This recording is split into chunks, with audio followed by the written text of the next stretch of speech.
ఆదర్శంగా తీసుకోవాలి, అభిమానించాలి, వారు చెప్పింది వినాలి, మనం బాగుపడాలి, మనం మారాలి.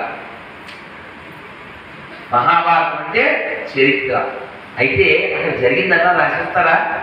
చిన్న పెద్ద అంతా మా పెద్ద స్వామి వారు శిల ప్రభుపాద వారు చెప్పారు, ఇట్స్ హ్యాపెన్.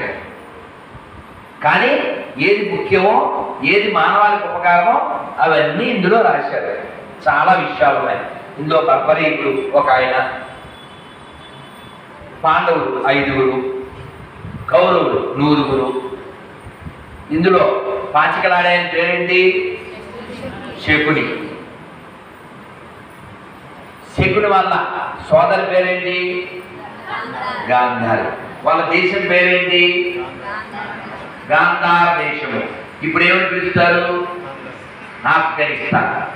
ఇప్పుడు మొత్తం పందులే, హిందువులు లేరు అక్కడ, మొత్తం పందులే. ఒక్క గుడి కానీ, ఒక్క మన చారిత్రకమైంది కానీ ఏం లేదు. వాళ్ళు ఎంత దిగజారిపోయి ఉన్నారంటే, బుద్ధుని విగ్రహం పెద్దది ఉంటే దాన్ని బాంబులతో కాలిస్తే, బాంబులు వేస్తే పగలలేదని డిటోనేటర్లు పెట్టి, తుపాకీలు పెట్టి, గ్రేనేడ్లు పెట్టి కాల్చేశారు. ఎంత బొరతక్కువళ్ళు, ఎటువంటి బొరతక్కువ మతాలు అక్కడ ఉన్నాయి. కాబట్టి నేను ఈ మాట ఎందుకు చెప్తున్నానంటే, మహాభారతంలో ఒక ముఖ్య భూమిక గాంధారి.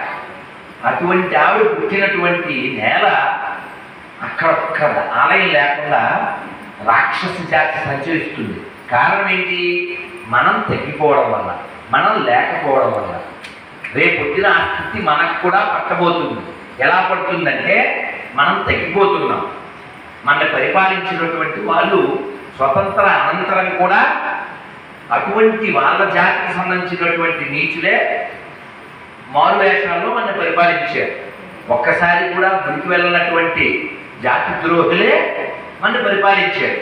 దాదాపు 70 ఏళ్ళుగా స్వతంత్రం వచ్చిన తర్వాత కూడా బొట్టు అనేది ముఖంలో పెట్టుకోకుండా వాళ్ళు మనల్ని మోసం చేస్తూ, మన ధర్మాన్ని ప్రచారం చేయకుండా ఇతర మత వ్యాప్తులు చేస్తూ, మన సొమ్ము, మన ట్యాక్సుల డబ్బుల్ని వాళ్ళకి అప్పచెప్తూ నాశనానికి కారకులయ్యారు.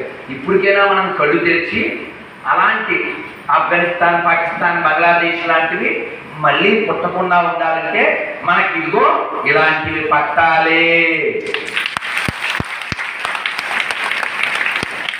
ధర్మం గెలవాలి. మహాభారతంలో పాండవులు 5, కౌరవులు మరి 100 మంది బొంద బయటపడారు లేదా? 100 పెద్ద మంద. దాన్ని కృష్ణుడు పెట్టాడు 100. ఎందుకంటే